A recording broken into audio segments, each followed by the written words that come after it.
بسم اللہ الرحمن الرحیم۔ ایاک نعبد و ایاک نستعین۔ معزز ناظرین السلام علیکم۔ ڈاکٹر توقیر اپنے یوٹیوب چینل پر آج ایک نئی چیز کے ساتھ حاضر ہے۔ قوت با کو طاقتور کرنے اور اس کے نقصان کے سبب کیا ہے۔ قوت با کی کمی منی کے کم ہونے سے ہوتی ہے، جس لیے منی کا برتن پھیل نہیں سکتا کیونکہ اس میں گرمی نہیں ہوتی، اور وہ جوش اور حرکت جو مادہ کو دفع کرے حاصل نہیں ہوتی۔ یا تو عضو میں ڈھیلا پن ہونے سے طاقت اور حرکت نہیں ہوتی، اور پھیلانے والی روح اور ریح کے کم پیدا ہونے سے تیزی نہیں ہو سکتی، یا اس سبب سے کہ قوت خواہش کسی عارضہ وغیرہ سے کمزور ہو۔ بعض جمع کر سکنے والے اشخاص کی قوت شہوت محبت کی کثرت یا معشوق کی شان و شوکت کے رعب یا اس وہم سے کہ اس فعل کو نہیں کر سکتا، خاص کر اس حالت میں جب کہ ایک دفعہ کسی سبب سے جمع پر قادر نہ ہوا ہو، بالکل قطع ہو جاتی ہے اور آلہ زیادہ سست پڑ جاتا ہے، کیونکہ پہلی ناکامی کا خیال طبیعت پر غالب ہو کر آنکھوں میں گزشتہ نقشہ بندھا جاتا ہے۔ اس قسم کے نقصان با کا علاج بہت مشکل ہے، کیونکہ وہ وہم سے متعلق ہے جو مشکل سے دفع ہوتا ہے، یا مباشرت عرصہ دراز تک وقوع نہ آنے کے سبب سے شہوت کی قوت کم ہو جاتی ہے، کیونکہ طبیعت اس شغل کو بھول جاتی ہے اور منی اور سختی کے سامان کے پیدا کرنے میں بہت کم توجہ کرتی ہے۔ چنانچہ فائلہ عورت میں تولد کا اہتمام زیادہ ہوتا ہے۔ اس سے پہلے کہ اس کا میں علاج بیان کروں، آپ میرا چینل سبسکرائب کر لیں اور بیل آئیکن کے آل والے بٹن پر ضرور پریس کریں تاکہ میری تمام نئی آنے والی ویڈیوز کے نوٹیفیکیشن آپ تک بآسانی پہنچتے رہیں۔ ناظرین، یہی ایک سپورٹ ہے جو آپ میری کر سکتے ہیں، اس سے میری بھی حوصلہ افزائی ہوتی رہے گی اور میں آپ لوگوں کے لیے اچھے نسخوں کی ویڈیو بناتا رہوں گا۔ اس کا علاج ہے، جب قوت با کم ہو تو مناسب یہ ہے کہ تمام بدن کی قوت بڑھائیں، ہلکی غذائیں کھائیں، مثلا مرغ کے انڈے کی نیم خام زردی، جوان تیار مرغ کا گوشت، 1 سال کے بکرے کا گوشت وغیرہ، کیونکہ جب بدن کمزور ہوتا ہے تو یہ غذائیں جلدی ہضم ہو جانے کے سبب جسم کو فربہ کرتی ہیں اور ان سے پھیلانے والا خون جو منی کا مادہ ہے پیدا ہوتا ہے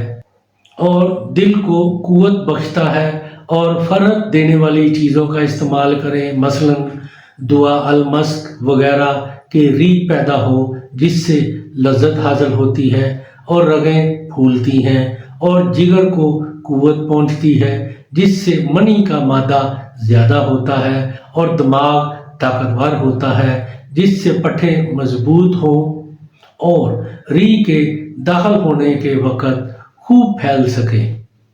اور نفسیاتی روح جو حرکت اور لگاؤ کے سبب سے ذکر میں آتی ہے،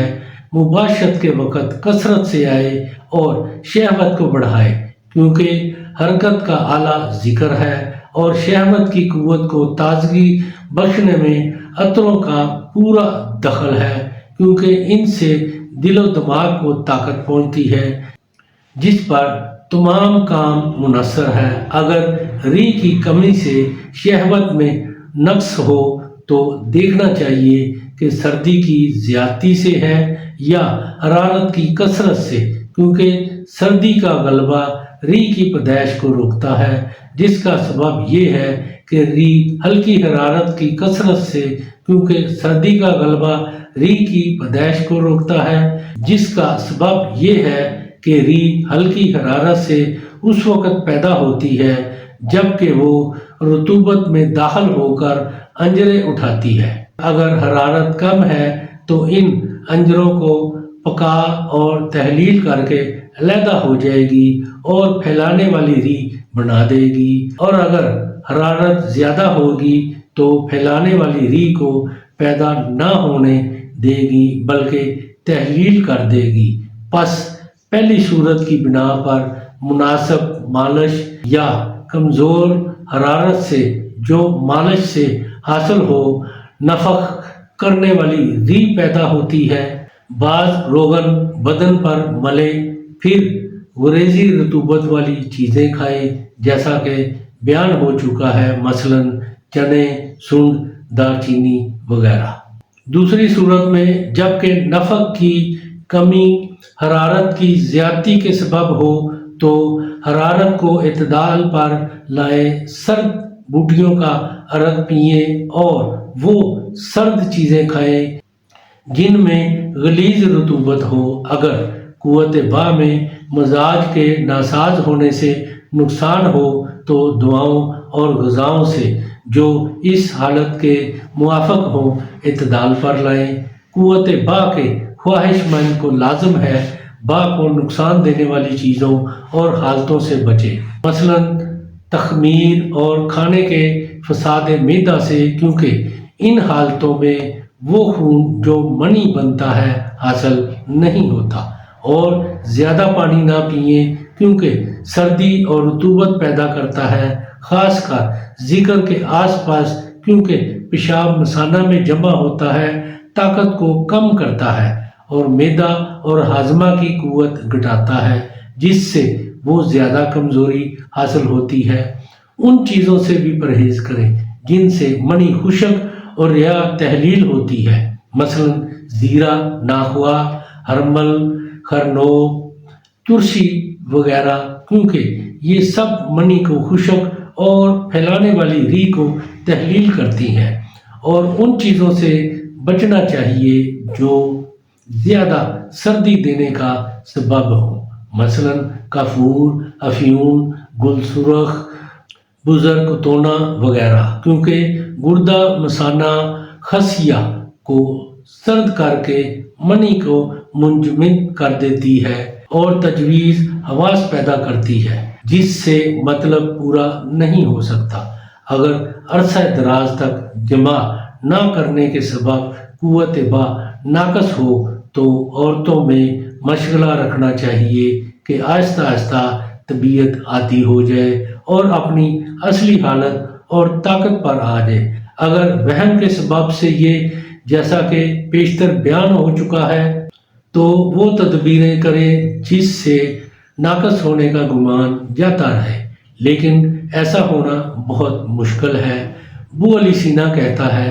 جو خاصیت سکنکور مچھلی میں ہے وہی انگوری شراب میں ہے، اور جو ان دونوں چیزوں سے فائدہ حاصل ہے وہی انگور کے 3 کلو عرق سے پیدا ہوتا ہے۔ واضح ہو شہوت اور مجامت کی نسبت سب سے عمدہ یہ بات ہے کہ مزاج کو اعتدال پر رکھیں اور طبیعت کی قوت اور اس کی طاقت کی حفاظت مناسب غذا پر منحصر ہے، نہ دواؤں پر، کیونکہ خون اور منی اور روح کی زیادتی اور ریا اور نفخ اور قوت اعضاء اور پٹھوں کی سختی اور قوتوں کی ترقی اور حسن جو مباشرت کے سامان خاص میں ہیں معتدل اور مناسب غذا سے حاصل ہوتے ہیں، اور دعا کو اس قدر دخل ہے کہ مزاج کی اصلاح کر سکیں۔ گرمی زیادہ ہو تو سرد دواؤں کا استعمال اعتدال پر لے آئے گا، اور اگر سردی غالب ہوگی تو گرم دعائیں درستی پر لے آئیں گی۔ اسی طرح اور بھی سمجھ لیں، لیکن دعا کا عمل خاصیت کے لحاظ سے ہوتا ہے نہ کہ کیفیت کی روح سے، تو اس صورت میں ہو سکتا ہے کہ وہ دعا تجویز کی جائے جو بالخاصیت شہوت کو قوت دے اور مزاج کو اعتدال پر رکھے۔ ناظرین، یہ چیزیں بہت ہی کارآمد ہیں،